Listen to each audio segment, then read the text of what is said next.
오늘 주제는 저번 시간에 화익에 이어서 이제 성화의 과정입니다. 그 기초 성경 공부 시리즈 중에 첫 번째부터 저희가 꼭 알아야 될 몇 가지, 9가지 교리 중에 맨 마지막 교리입니다. 이 9가지 교리 중 맨 마지막 교리인 성화는 96페이지부터 115페이지까지 이루어져 있습니다. 아마 기초 공부 성경 시리즈 중에서 1번 칭의부터 이 거룩함에 이르는 성화까지는 많은 가르침이 있었지만 가장 많은 부분을 할당하고 있습니다. 아마 성화의 과정이 가장 어렵고도 우리가 계속 치러야 될 전쟁들에 대해서 말씀해 주시기 때문에 성화 과정이 가장 긴 것 같습니다. 성화는 영어로는 sanctification이라 되어 있습니다. 우리 왠지 느낌이 separate하고 조금 비슷하지 않습니까? 그래서 이 거룩함, 성화, 이 말씀은 우리가 분리된다는 그런 의미입니다. 히브리어에서도 따로 떼어내어서 사용한다는 뜻으로 사용하고 있는 그런 단어에서 나온 이 sanctification입니다. 거룩함에 관련된 주제로 언급된 구절은 성경에서 최소한 1066번이나 나온다고 합니다. 그만큼 많이 중요한 단어입니다. 하느님의 말씀 중에서 나오는 그 단어 중에서 가장 많이 나온 단어는 아니지만 많이 나오는 단어입니다. 거룩하게 하다의 어근은 분리하다, 떼어놓다는 뜻이었고, 성경적인 거룩함이라는 말은 죄로부터 분리되어서 하나님께로 간다라는 뜻입니다. 성경적 의미를 규정해주는 구절이 시편 4절, 3절, 4편 3절 말씀에서 있습니다. 시편 보시겠습니다. 시편 4편 3절입니다. 시편 4편 3절입니다. 예, 시편 4편 3절입니다. 같이 읽으시겠습니다. 두려움 가운데 서며 죄를 짓지 말지어다. 잠자리에 누워 너희 마음과 이야기하고 잠잠할지어다. 3편이죠. 잘못 읽었습니다. 오직 주께서 자신을 위해 하나님을 따르는 자를 따로 두신 것을 알지어다. 내가 주를 부를 때 그분께서 들으시리로다. 예, 주께서 자신을 위해 하나님을 따르는 자를 따로 두었다고 하십니다. 따로 분리해서 구분해서 두셨다는 것이죠. 레위기 11장 44절입니다. 레위기 11장 44절 말씀입니다. 레위기 11장 44절입니다. 예, 같이 읽으시겠습니다. 나는 주 너희 하나님이니라. 그런즉 내가 거룩하니 너희도 너희 자신을 거룩히 구별하여 거룩할지니라. 너희는 땅에서 기는 것, 즉 기는 그 어떤 것으로 인하여 너희 자신을 더럽히지 말지어다 라고 말씀하고 있으십니다. 더럽히지 말지어다. 뭐로부터 더럽히지 말지어다입니까? 땅에서 기른 것, 이런 먹는 음식에 대한 것이 아니라 사실은 하나님과 반대되는 그런 가증한 것들부터 너희를 따로 거룩히 구분하라는 것입니다. 즉 죄로부터 너희를 거룩히 구별하라고 말씀하고 계십니다. 여기서 defile, 더럽히다는 의미는 거룩하다는 뜻과 정반대입니다. 거룩함이란 깨끗함과 더럽히지 않은 그 다른 모든 것을 거룩한 것이라고 합니다. 또는 거룩함이란 가들이죠. 하느님과 같은 것을 이야기하고, 거룩하지 않은 것은 언가들입니다. 하느님과 다른 것은 다 거룩하지 않은 것입니다. 예전에 우리는 하느님과 다른 것이었고 하느님과 분리된 사탄의 자녀, 마귀의 자녀였습니다. 그런데 주 예수 그리스도로 인해서, 그 피로 인해서 우리가 그 거룩함이다라는 그 칭의를 얻었습니다. 의롭게 되었다라는 의미를 받은 것이죠. 그런데 거룩함이란 그 칭의를 받았다는 것은 사실은 법적인 의미입니다. 우리가 구원을 받자마자 그냥 바로 깨끗해졌다, 이 말이 아니라 깨끗한 걸로 쳐줄게라는 뜻입니다. 심판석 앞에서, 법정 앞에서 판사가 네가 비록 죄를 많이 졌지만 내가 대신 너를 위해서 죄를 지어주고 너의 죄를 없는 걸로 해줄게라는 것이지, 지금부터 네가 죽을 때까지 깨끗해져서 이제는 다시는 죄를 짓지 않을 거야라는 말은 아닌 것입니다. 단지 하나님 앞에서, 그 심판석 앞에서 볼 때 우리가 깨끗하다고, 주 예수 그리스도의 피로 인해서 깨끗하다고 보여진다는 것이지, 지금부터 사는 삶에서 다시는 죄를 짓지 않는다는 의미는 아니라는 것입니다. 거룩한 때라는 것을 한번 보시겠습니다. 거룩함이란 책을 쓴 호라티우스 보나르는 다음과 같이 말했습니다. 어떤 면에서 거룩함이란 행위이며 즉각적으로 이루어진 것입니다. 행위란 말은 조금 우리가 마음에 안 드는 말이죠. 거룩함은 행위인 행위인데 우리가 행한 행위가 아닙니다. 하느님께서 해주신 행위죠. 하나님께서 우리를 거룩하게 해주신 것입니다. 우리의 노력으로 거룩해진다는 것은 말이 되지 않는 것이죠. 이는 칭의와 같습니다. 그래서 이렇게 말한 것입니다. 하나님께서 해주신 외부에서 행해주신 행위입니다. 우리의 노력으로 행해진 것이 아니고요. 피가 우리를 씻기는 순간, 즉 우리가 하나님의 피에 대한 증거를 믿자마자 우리는 깨끗해지고 성결해지고 하나님께 구별되는 것입니다. 이는 의식적이요 제사장적 의미로서 히브리서에서 사용되었습니다. 로마서에서 칭의는 우리를 성전으로 데리고 가서 제사장으로서 다루십니다. 하나님을 섬기는 자들은 기명들을 씻고 그들을 섬길 때 피를 적십니다. 우리도 마찬가지입니다. 이 기명들은 후에 날마다 깨끗하게 씻으라는 명령을 받지 않았습니다. 그런 거죠. 구원받자마자 받은 그 칭의는 바울이 받은 칭의, 바울이 받은 구원과 크기가 다르지 않습니다. 그보다 더 훌륭한 성인들이라고 말하지는 그런 사도들이 받은 구원과 지금 우리가 받은 구원은 똑같다는 것입니다. 그 크기도 다르지 않고 의미도 다르지 않습니다. 하지만 그 뒤에 사는 삶은 다를 수 있죠. 그들이 하나님 앞에 거룩하게 보여진 것들, 하나님 앞에 깨끗하게 보여졌던 그런 행실들은 그리스도의 심판석 앞에서 심판받을 때 어떤 것은 지프로, 어떤 것은 보석으로, 어떤 것은 은과 금으로 표현할 것입니다. 불 사라질 때 이것이 남아있는 것이 어떤 것인지는 우리의 삶이 계속 나타나질 때 그 삶에서 쌓은 그런 그리스도의 닮아가는 모습으로서 달라질 것입니다. 우리의 거룩함은 마찬가지로 매일 깨끗하게 씻음받도록 명을 받은 것이 아니라 순식간에 이루어졌다는 것입니다.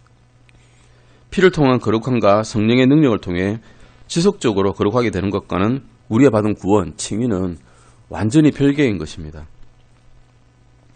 성별, separation, sanctification 이런 거룩함은 즉 성화는 세 개의 다른 면들을 보여줍니다. 우리가 칭의와 성화와 이런 걸 좀 다르게 구분해야 됩니다. 칭의를 또 성화와 다르게 생각하지 않고 계속적으로 우리가 칭의를 받는다라고 생각하면, 노력해서 칭의를 받는다 생각하면 일이 복잡해집니다. 성화를 받아야만 우리가 구원을 받는 것이라고 말을 하는 종교도 있습니다. 그렇게 되면 우리가 죽을 때까지 계속 노력을 해야 되는 것입니다. 구원받기 위해서 계속 노력한다는 것은 말이 되지 않죠. 아이가 한 번 태어났으면 태어난 거지 계속 태어나지는 않지 않습니까? 한 번 태어난 것이고 그 다음에는 자라나는 과정이 있는데 태어난 것이 칭의라면 자라나는 것이 성화라고 생각하시면 됩니다. 성별은, 성화는 세 개의 다른 면들을 보여줍니다. 첫 번째는 우리가 완전히 거룩하게 된 것, 즉 하나님 앞에 눈에서 거룩하게 된 것. 너는 더 이상 죄인이 아니다. 사탄의 자식은 아니다. 나의 아들이라고 불려지게 된 것은 이제 과거의 일이라는 것입니다. 두 번째, 주 안에서 성장하면서 점진적으로 거룩하게 되는 것은 현재의 일입니다. 우리가 구원받은 다음에 생활을 해서 점점 주님과 닮아가는 삶을 살아가는 것이 현재의 일이라는 것이죠. 그 다음에 최종적으로 우리가 죄의 몸을 갖고 있죠. 사실은 몸은 죄성을 갖고 있기 때문에 죄의 습관으로 빠져들려고 합니다. 그런데 그 죄의 습관을 가진 몸이 완전하게 깨끗하게 되는 것, 그것은 이제 주님께서 재림하실 때 그 몸을 주님의 몸과 같은 그런 몸으로 만들어 주실 때의 일입니다. 그것은 미래의 일입니다. 이것이 성화의 과정이라는 것입니다. 첫 번째 97페이지에 보시면 우리의 과거에 대해서 한번 보시겠습니다. 고린도전서 6장 11절 보시겠습니다. 고린도전서 6장 11절입니다. 예, 고린도전서 6장 11절입니다. 우리가 믿는 순간 어떤 일이 일어나는가인 겁니다. 주 예수 그리스도께서 고린도 후서 5장에 나왔듯이 주 예수 그리스도께서 우리를 위해, 우리의 죄를 위해 십자가에 달려 돌아가시고 죽으시고 묻히시고 사흘 만에 부활하셔서 지금 하나님의 우편에 앉아 계신다는 것을 그 믿는 순간 일어나는 일입니다. 고린도전서 6장 11절입니다. 같이 읽으시겠습니다. 너희 중에 이 같은 자들이 들어 있었으나 너희가 우리 하나님의 영을 통해 주 예수님의 이름으로 씻기고 거룩히 구별되어 의롭게 되었느니라. 이게 우리가 믿는 순간 일어나는 일입니다. 믿는 순간 하나님의 영을 통해서 주 예수님의 이름으로 씻기고 거룩히 구별되어서 의롭게 되었는데 이것이 우리가 구원받은 것이란 것입니다. 구원받았을 때 일어나는 일이고 이제는 하나님 앞에서 볼 때 더 이상 마귀의 자녀가 아니라 하나님의 아들과 딸로서 하나님의 자녀로서 이렇게 구별되었다는 것입니다. 이것이 우리가 구원받을 때 모두에게 일어나는 것이고 깨끗함을 입고 거룩함을 받습니다. 우리는 모두 그분에 의해 그분을 위해서 따로 떼어놓여야 됩니다. 히브리서 10장 10절에서 12절 보시겠습니다. 히브리서 10장 10절에서 12절입니다. 히브리서 10장 10절에서 12절까지입니다. 같이 읽으시겠습니다. 바로 이 뜻으로 말미암아 예수 그리스도의 몸이 단 한 번 영원히 들어짐을 통해 우리가 거룩히 구별되었노라. 제사장마다 날마다 서서 섬기며 자주 같은 희생물들을 드리되 그것들은 결코 죄들을 제거하지 못하거니와 오직 이 사람은 죄들로 인해 한 희생물을 영원히 들으신 뒤에 하느님의 오른편에 앉으사. 이것이 우리의 구원의 영원한 보장이란 것입니다. 주 예수 그리스도께서 모든 사람을 위해서 단 한 번 희생물로 드려졌는데 그 모든 사람들이 다 구원을 받는 것이 아니라 주 예수 그리스도의 이름을 믿고 주 예수 그리스도께서 우리를 하시는 일들을 믿을 때 믿음으로써 거룩히 구별되고 그로 인해서 구원을 받게 된다는 것입니다. 이 성경 구절을 통해 우리는 즉각적인 성별, 이 sanctification, 즉 성화는 주님의 몸을 들이심으로써 신자들이 죄로부터 떨어져 하나님께 들어지는 것임을 알 수 있습니다. 이것이 곧 칭의입니다. 사실은.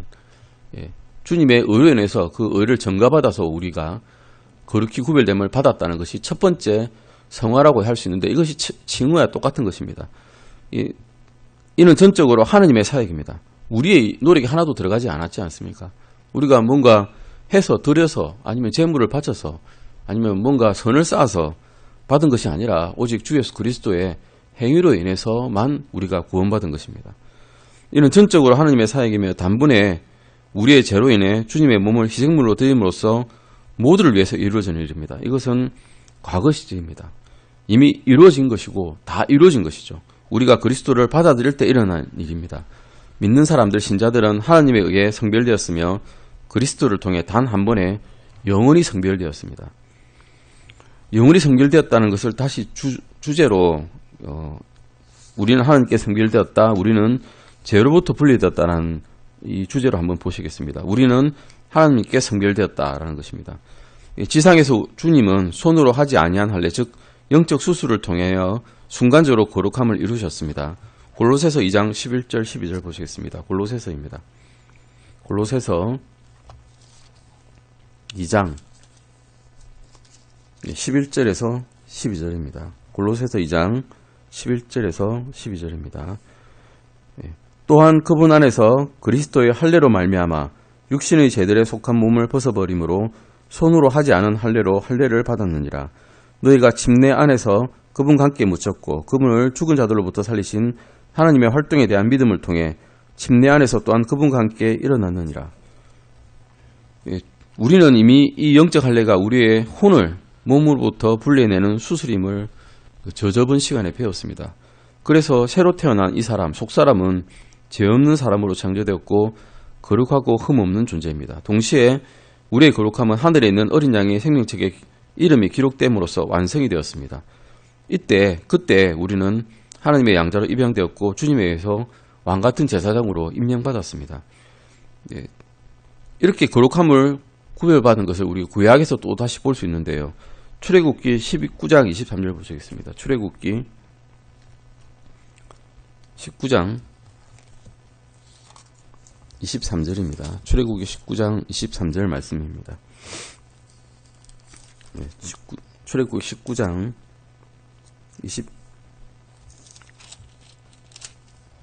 19장 23절이 아닌데요.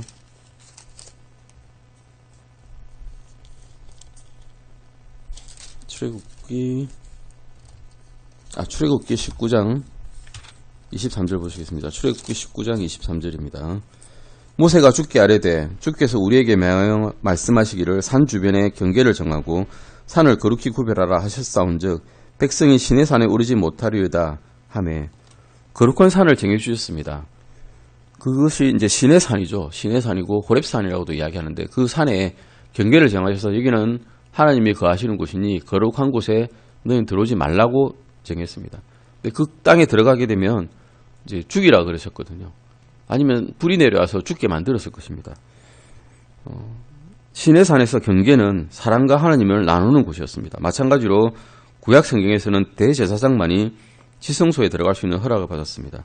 이 성막은 바깥들과 성막으로 이루어져 있는데 성막은 또 그 안에 성수와 지성소로 나눠져 있고 지성소는 큰 휘장, 5겹의 휘장으로서 대제사장만이 들어갈 수 있도록 허락을 받았습니다. 그래서 대제사장도 1년에 한 번 속죄 헌물을 드리고 피를 들고 나가서 자기가 몸을 이제 깨끗이 하고 죄 없이 하고 난 다음에 들어갈 수 있었습니다. 들어갈 때는 몸에 줄을 묶고 방울을 달고 들어갔습니다.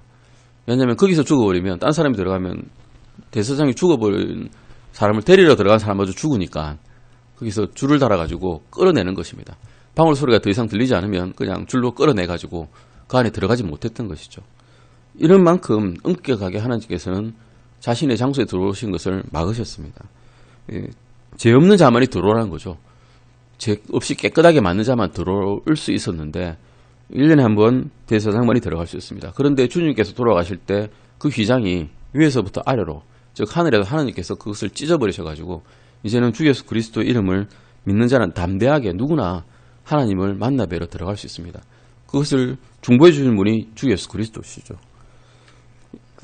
우리가 하나님께서 이제는 나아갈 수 있을 뿐만 아니라 담대하게 나아갈 수 있습니다. 거듭난 하나님의 자녀들은 지금 하늘의 시온산의 경계 내에 있는 것입니다. 지금 우리는 이 땅에 위치적으로는 있지만 실제로는 주 예수 그리스도를 믿는 순간 하나님의 아들이신 주 예수 그리스도께서 하나님의 우편에 계신 것과 같이 똑같은 위치로 가 있는 것입니다. 하나님의 거룩함에 참여하는 자가 되는 것입니다. 시편 48편 2절 보시겠습니다. 시편 48편 2절입니다. 시편 48편 2절입니다. 시편 48편 2절 같이 읽으시겠습니다. 시온산은 아름답게 위치하여 온 땅의 기쁨이 되나니 곧 북쪽의 연면들에 있는 위대한 왕의 도시로다. 이곳에 우리는 위치적으로 이제 가 있는 것입니다. 그리스도 안에서 우리는 혼합된 무리들로부터 분리되어 우리 하나님께 드려졌습니다. 구원받지 않고 여전히 하나님의 경계 밖에 있는 사람들은 그들의 불신 때문에 밖에 서 있는 것입니다. 믿기만 하면 그 안으로 들어갈 수 있는데 믿지 않기 때문에 밖에 있는 것이죠. 구원받기 전 우리는 모두 하나님께는 타국인이고 낯선 자들이었습니다. 그런데 하나님께 타국인이요 낯선 자들은 결과는 어떻게 됩니까? 나중에 주의 징벌을 받습니다. 주의 징계를 받게 되면 징계가 아니죠. 이것은 심판을 받게 되는데 심판을 받게 되면 영원한 불에 타오르는 불못에 던져지는 것입니다. 주 예수 그리스도를 믿기만 하면 거기로부터 해방되어서 이제 사탄의 자녀가 아니라 하나님의 자녀로서 지금 위치적으로 바로 하나님의 우편에 있는 하나님의 아름다운 도시인 북면의 옆에 있는 도시로 가 있게 되는 것입니다. 성경은 에베소서 2장 12절에서 이렇게 이야기하고 있습니다. 에베소서 2장 12절 보시겠습니다. 에베소서 2장 12절입니다. 에베소서 2장 12절입니다. 같이 읽어보시겠습니다. 그때 너희는 그리스도 밖에 있었고 이스라엘 연방국가 밖에 있던 외인들이며 약속의 언약들에서 분리된 낯선 자요 세상에서 소망도 없고 하나님 밖에 있던 자들이었으나, 말 그대로 우리는 믿기 전에는 하나님도 없고 소망도 없었습니다. 단지 하나 붙들고 있었던 것은 선한 행위죠. 선한 행위를 하면 그냥 천국에 가지 않을까, 하늘나라에 가지 않을까 하는 그런 소망을 갖고 있었습니다. 그런데 실제로는 그렇지 않죠. 주 예수 그리스도의 피를 힘입지 않고서는 하늘나라에 갈 수가 없었습니다. 그리스도께서 우리를 위해 대속해 주심으로써 우리는 하나님의 가족의 일원이 되었습니다. 2장 19절 보시겠습니다. 에베소서 2장 19절입니다. 믿고 난 다음에는 이제 우리의 현재적인 위치와 신분은 이렇게 변한 것입니다. 같이 읽어보시겠습니다. 시작. 그러므로 이제 너희는 더 이상 낯선 자와 외국인이 아니요 오직 성도들과 더불어 동료 시민이요 하나님의 집안에 속한 자들이며. 놀라운 일이 일어났습니다. 믿고 난 다음에는 예전에는 낯선 자요 타인이요 이방인이었는데 이제 믿자마자 성도들과 더불어서 동료 시민이 되었고 하나님의 집안에 속한 자가 되었습니다. 하나님의 집안에 속한 자면 양자가 되었다는 것입니다. 이제는 예수님과 똑같은 신분입니다. 양자가 되었다면 법적으로서 신분적으로 아버지의 재산을 물려받을 수 있는 자격이 생긴 것입니다. 그냥 믿는 것 하나만으로 이런 큰 혜택이 주어졌습니다. 더욱이 우리는 성도들과 함께 한 시민권자들로서 우리는 현재 거룩한 성도들입니다. 우리는 주님의 대속으로 인해 하나님께 성별되었습니다. 출애굽기 29장 33절에서는 그들이 속죄하는 데 쓰는 것들을 먹어 스스로를 거룩히 구분하고 거룩히 구별하되 타국인들은 먹지 못할지니 이는 그것들이 거룩함이니라 라고 말씀하셔서 타인과 자녀들은 분명히 구분을 하셨습니다. 자녀들에게는 먹지 못하게 하셨죠. 거룩한 음식들을 먹게 못하게 하였습니다. 이런 말씀들을 통해 타국인들은 거룩한 것에 참여하는 것이 금지되어 있음을 볼 수 있습니다. 주의 만찬을 우리가 분기별로 한 번씩 하죠. 그때 거룩히 구별받은 분들만 주님의 피를 의미하는 포도주와 포도즙과 주님의 몸을 의미하는 그런 빵을 먹게 하지 않습니까? 누룩 없는 빵을 먹게 하는데 그것을 만약에 어긴다 그러면 그것이 오히려 징벌을 받게 되거나 문제를 만드는 그런 일들이 될 수 있기 때문입니다. 주의 피를 예표하는 포도즙을 들고 그리스도의 살과 피에 우리는 참여합니다. 하지만 불신자들은 여전히 밖에 머물러 있어야 하며 거기에 참여하지 못합니다. 그들은 주의 피로 씻음받아 거룩하게 되지 못했기 때문입니다. 주의 만찬을 할 때마다 주의 죽으심을 우리가 보고 주님께서 다시 돌아오심을 보지만 또한 우리는 또 주님께 성결되는 사실을 주의 만찬을 통해서 확인을 할 수 있습니다. 구약 성경에서 주님은 이렇게 말씀하고 계십니다. 출애굽기 31장 13절 보시겠습니다. 출애굽기 31장 13절입니다. 출애굽기 31장 13절입니다. 네, 출애굽기 31장 13절입니다. 같이 읽으시겠습니다. 시작. 너는 또 이스라엘 자손에게 말하여 이르기를 너희는 진실로 내 안식일을 지킬지니라. 그것은 너희 대대로 나와 너희 사이에 있을 표적이니 이것은 내가 너희를 거룩히 구별하는 주인 줄을 너희가 알게 하려 함이니라. 주의 만찬은 믿는 자들 사이에서 하나님께로 분리되었다는 표식이며 간증입니다. 주님께서 친히 저녁 만찬에 대해 하신 말씀을 한번 들어보시겠습니다. 고린도전서 11장 25절 26절입니다. 고린도전서 11장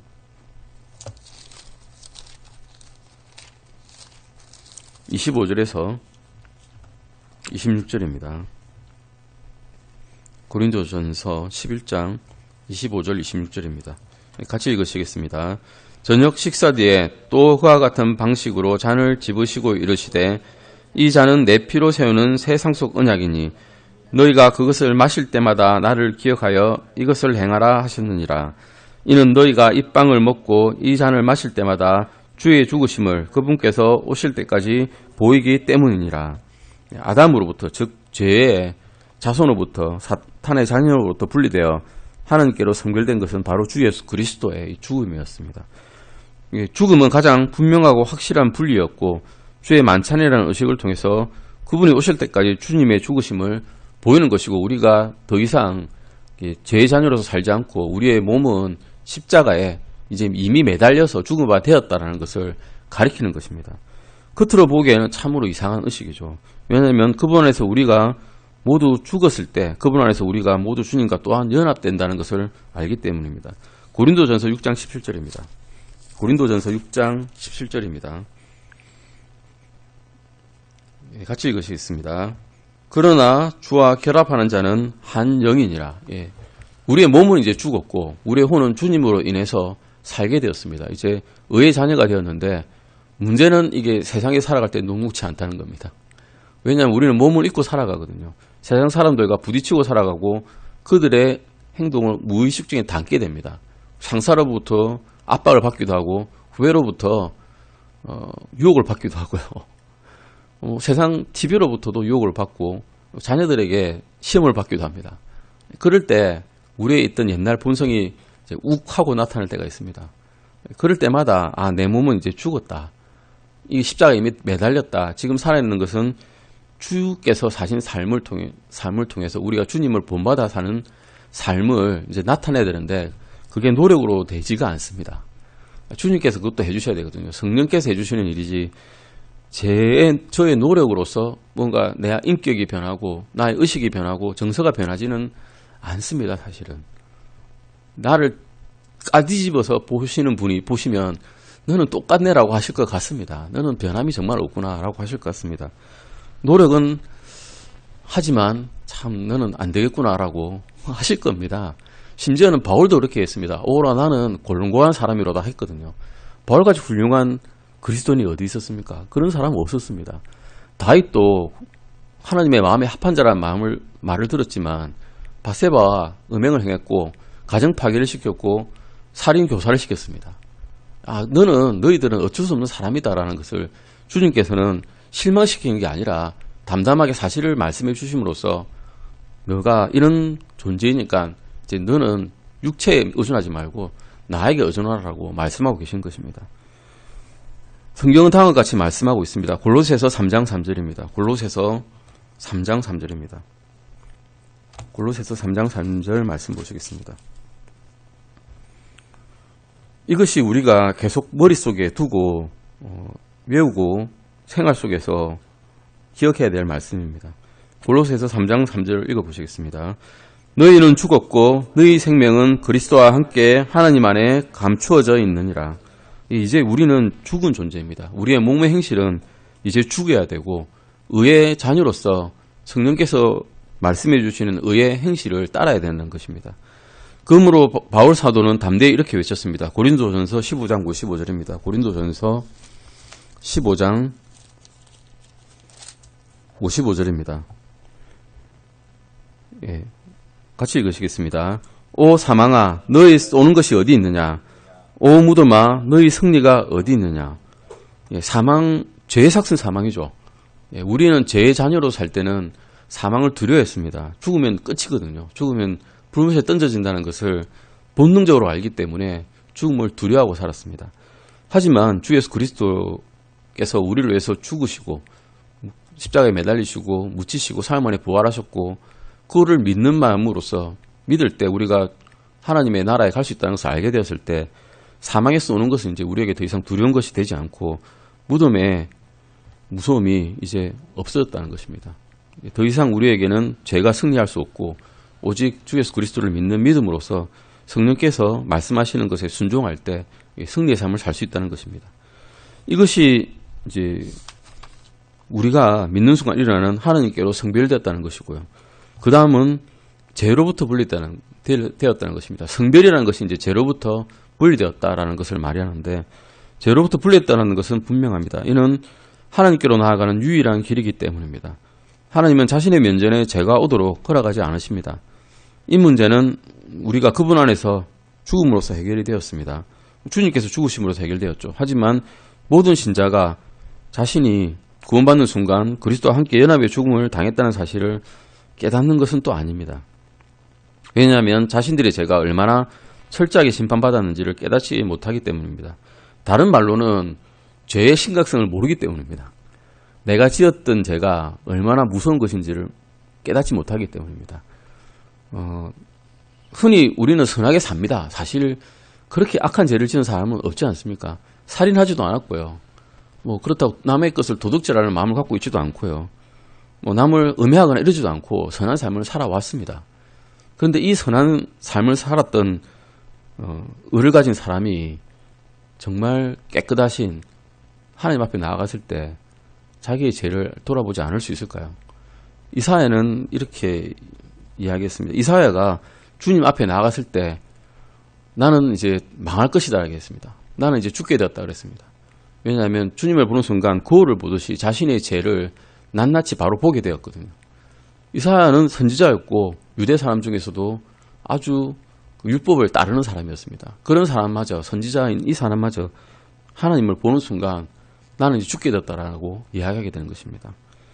바울도 아까 말씀드렸듯이 나는 공고한 사람이다라고 고백을 했습니다. 구원받기 전에는 율법에 의해서 선한 삶을 살았고 구원받은 후에는 주님의 말씀에 따라서 사는 그 삶을 살았던 사람이 고백하기를 나는 죄인이었고 그 죄인들 중에서 우두머리였다라고 이야기했습니다. 믿음이 강해지고 더욱더 알게 되면 알게 될수록 나라는 존재는 어쩔 수 없는 존재다라는 것을 깨닫게 되는 것입니다. 그래서 죄의 심각성을 깨달으면 깨달을수록 우리의 주님의 사랑이 더욱더 감사해지는 것입니다. 왜 그리스도께서 죽으셔야 하며 우리는 그분 안에서 죽어야 되는지를 호라티우스 보나드는 이렇게 거룩한 길에서 이렇게 이야기했습니다. 이것은 쭉 읽어보셔도 됩니다. 그냥 이것은 쭉 읽어보시고 그 뒤편에 보시면 약간 색깔이 다르게 그리스도인들이 죄를 심각하게 보아야 할 필요성에 대해서 제이씨 라일이 이렇게 설명한 글도 한번 쭉 읽어보십시오. 십자가의 길 외에는 우리가 어떻게 할 길이 없다는 것을, 우리가 구원받을 길이 없다는 것을 이분들께서 말씀해 주시고 계십니다.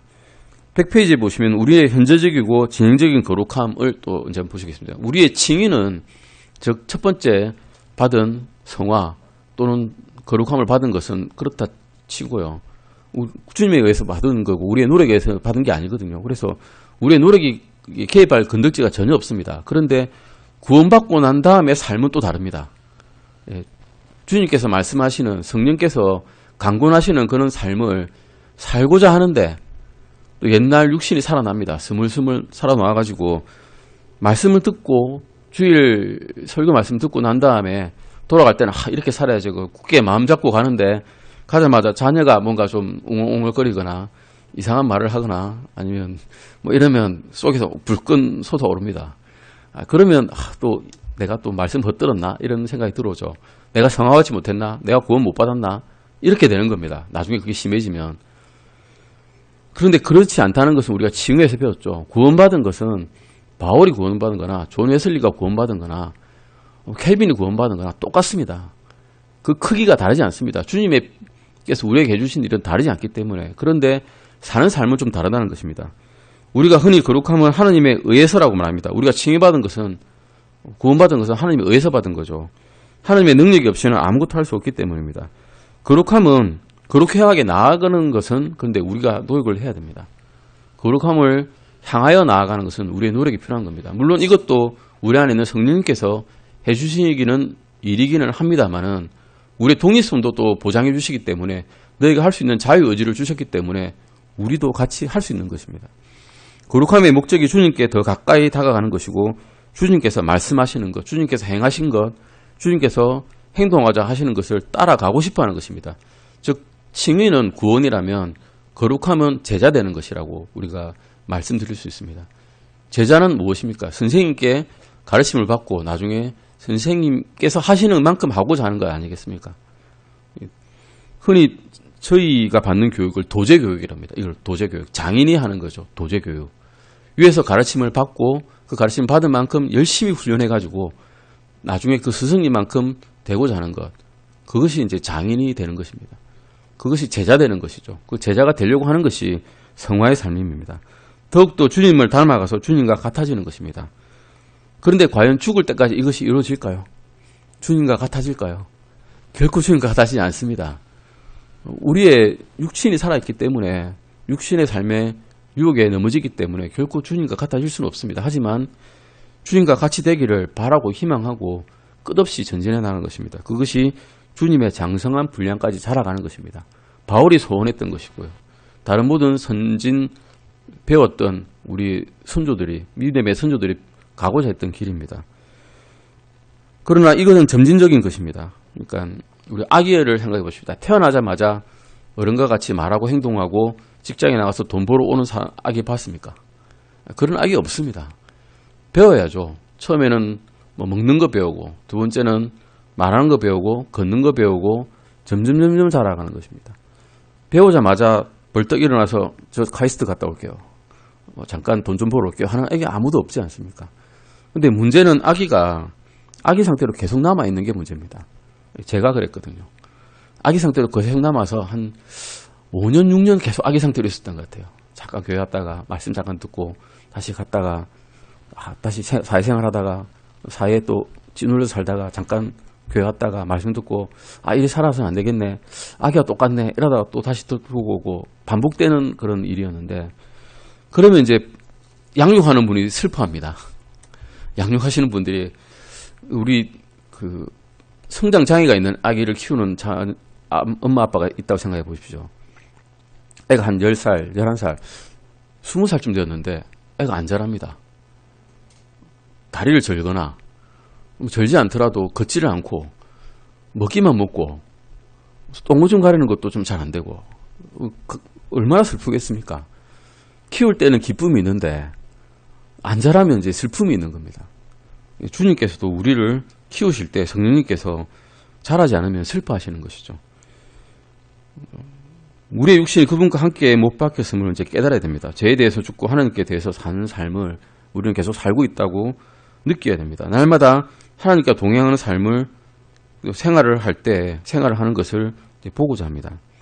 그래서 거룩한 삶을 위해서 분리되어서 살아야 하고, 근데 문제는 이것이 우리의 사는 삶과 항상 같이 있다는 것이죠. 우리가 더러워진 방을 청소한다고 생각하십시오. 공기를 환기한다고 생각하시면 더러운 공기가 있을 때 그것을 배출시키면 깨끗한 공기가 들어오지만 더러운 공기도 조금 남아 있습니다. 순환해가지고 자꾸 없어지는 거죠. 그것이 같이 있는 것이지 다 깨끗하게 했다 이렇게 되지가 않는 것입니다. 우리의 삶이 계속 그런 것이죠. 나쁜 것이 들어오면 빼내고 깨끗한 것을 같이 생성해내고, 그렇게 하면서 점점 좀 더 주님과 닮아가는 삶을 살기를 원합니다. 제가 그렇게 되지 않았기 때문에, 지금도 그렇게 되지 않고 있기 때문에 이 말씀을 듣고 찔림이 많았습니다. 저를 향해 하는 말씀이 아닐까 생각했습니다.